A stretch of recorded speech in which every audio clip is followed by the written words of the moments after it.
The Great Dane, the Apollo of the dog world that hangs around those meddling kids. Anyhow, I wanted to talk about the Great Dane for shits and giggles, I guess. This is usually the part of the video where I explain the history of the Great Dane, but damn, that's a huge debate in the dog world. Despite their name, they have absolutely nothing to do with Denmark. The earliest written description of a dog resembling a Great Dane was found in Chinese literature from 1121 BC. It gets fuzzier from there. It's said that they were originally a boar hunting hound created by the Germans in the 16th century. They were supposedly the result of breeding English Mastiff type of dogs with Irish Wolfhound-like dogs. They weren't formal in their size yet. They were meant to be catch dogs that hunted bear, boar, and deer. The favored dogs were permitted to sleep in the same room with their royal owners to protect them from assassins who may stab them in their sleep. Their numbers began to drop as catch dogs found themselves out of the jobs when firearms began being popular with hunters. I'm really trying to piece this history together into a story that makes sense. I watched a video that I can't find anymore that stated that the modern Great Dane was a recreation of the boar hunting dog that I just described. It would make sense seeing as their numbers dropped and they needed a new purpose. This would likely be when breeders started focusing on making them bigger and friendlier. I'm only guessing that. It's a mess trying to get a full history of a dog breed sometimes. Anyway, the Great Dane is a very popular dog breed and is ranked the 17th most popular breed by the American Kennel Club. Look at all the movies and TV shows that have Great Danes in them. There's an old Disney movie called The Ugly Dachshund where a jealous husband gets a Great Dane because he's annoyed by his wife's obsession with her dachshunds. Great movie. The dog crawls around because he thinks he's one of the dachshunds. And then there's Marmaduke, who introduced most people to the breed through its weekly comic strip. In more recent years, Dane from JoJo's Bizarre Adventure has also represented the breed by being the long-lived childhood companion of Jonathan Joestar, who unfortunately left the series early because he ran away because he wanted to live so long. Okay, that isn't what happened. But it's what should have happened. Rest in peace, Dane. And finally, the most popular Great Dane of all, Scooby-Doo. The franchise has truly stood the test of time, and it will probably never die, unlike Dane from JoJo's Bizarre Adventure. He's been the star of numerous series, movies, and TV specials, and even comic books.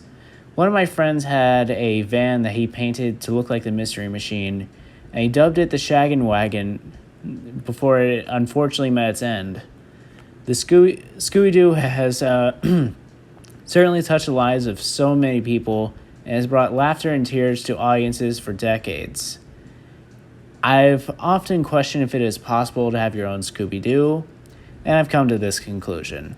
It depends what's more important. Does it matter if the dog looks like Scooby-Doo or if it has its personality and mannerisms? No Great Dane actually looks like Scooby-Doo, with his mostly brown coat and black dots on the body. Great Danes have many colors, such as fawn, brindle, black, blue, mantle, merle, and harlequin, and also some unrecognized colors, such as merlequin and faunequin. However, the personality of the Great Dane is fairly similar to Scooby-Doo. They're goofy, they love food, and they'll jump right into your arms. Most Great Danes aren't as fearful as Scooby-Doo, but they aren't exactly fearless. Their fear levels tend not to matter because they're so big and visually intimidating to most threats. So, as far as dogs that look like Scooby-Doo, I've seen quite a few Amstaffs and Pit Bulls that have a strong resemblance. It wouldn't really have the personality, but it would kind of look like Scrappy-Doo. The modern Great Dane has, for the most part, taken the role of giant companion and sometimes giant watchdog. Several years ago, there was a story in the news about an intruder who entered the home of a Great Dane and its owner. He was trying to find a place to hide from the police, and he entered the home quietly. The dog approached the man, and he started petting it and making friends with the dog. Then his owner entered the room, and she started screaming. The Great Dane then responded to it by picking up the intruder by his pants and escorting him out the door, where he was quickly apprehended by the police. I have heard some backlash from people after this story's release. Some people criticized the Great Dane breed because the dog didn't react at the first sight of the intruder. I like to think this is the dog equivalent of pretending to do your job when your boss walks in. They may not be the perfect guard dog, but most are effective watchdogs due to their deep voice and the fact that their size is a visual deterrent. I have also heard of a few Great Danes being successful service dogs. Most service dogs tend to be a bit smaller, about golden retriever sized. The Great Danes do tend to be Velcro dogs, and they are quite strong, meaning they could successfully hold up a person who needs help standing. It's important to train a Great Dane puppy as soon as possible with patience and positive reinforcement. It's important that a Great Dane owner uses positive reinforcement because it is too large of a dog to have a risk with having an issue with aggression. I was told a story about a man walking his Irish Wolfhound when two aggressive pit bulls came charging at them. The Irish Wolfhound took about 10 seconds to kill both pit bulls. It picked them up by the folds on their back and shook them until their necks broke like how a dog would kill a snake. The Great Danes are similar in size to an Irish Wolfhound, so they would also be capable of doing this. It's also important to get them to move when you ask them to, because they'll give you their best impersonation of a cow in the middle of the road if you don't train them to move when asked. Females are at the minimum 28 inches at the withers, and males are 30 to 32 inches at the minimum. Most are much larger than this. 35 inches at the withers is about the average. The tallest dog of all time, a Great Dane named Zeus, was 44 inches at the withers, meaning he's about a foot taller than a small, air quotations there, Great Dane. Males are about 140 to 175 pounds or more. Females weigh 110 to 140 pounds or more. All right, you probably know this, and we're dreading it because it's sad. Many Great Danes have a life expectancy of around 7 years, but the good news is that more and more are living to the age of 10, and a very lucky few live to 12 or more. Great Danes do have many health problems. Bloat is a major concern and is the number one killer of Great Danes.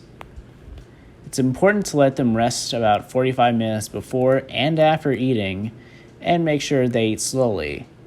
They can also have wobbler's disease, hip dysplasia, and heart problems.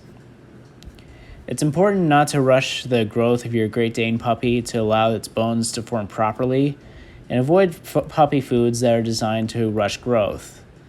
So remember earlier when I was listing the colors of the Great Dane that Great Danes come in? Many breeders tend to only breed dogs of similar colors to make sure they don't make an unacceptable coat color in the show ring. They'll breed fawn with brindles, black with blue, and mantle with harlequin, and they probably also breed merle with harlequin too. Because they do this, different coat colors can have different health problems, so it's important to do your research. Now, I should probably say that you don't let the short lifespan discourage you from getting a Great Dane. If you think about it, all dogs have short lifespans. They're some of the most loving dogs you'll ever have, and you might find yourself missing out on an amazing friend. Consider a Great Dane you have the space and time for them. They can be good in apartments if properly exercised. They do have a big appetite, and the bigger the dog, the bigger the shit. While making this video, I questioned whether or not I would consider it a Great Dane. Maybe someday. One thing I hope happens in my lifetime is that Great Danes improve to the point where they have the lifespan of other dog breeds, or someone recreates and improves the Great Dane into a new breed that doesn't have those health problems. Many breeds have been recreated to combat their problems. The German Shepherd has the White Swiss Shepherd, the Blue Bay Shepherd. the East European Shepherd, and many others. I'd like to see someone create a new breed from the Great Dane and turn it into a working dog with good health for its size. If that doesn't happen, I don't know. I'd have to meet one and see what they're really like. I've only seen one Great Dane before, and it was in a public place with a lot of people, and it handled itself pretty well.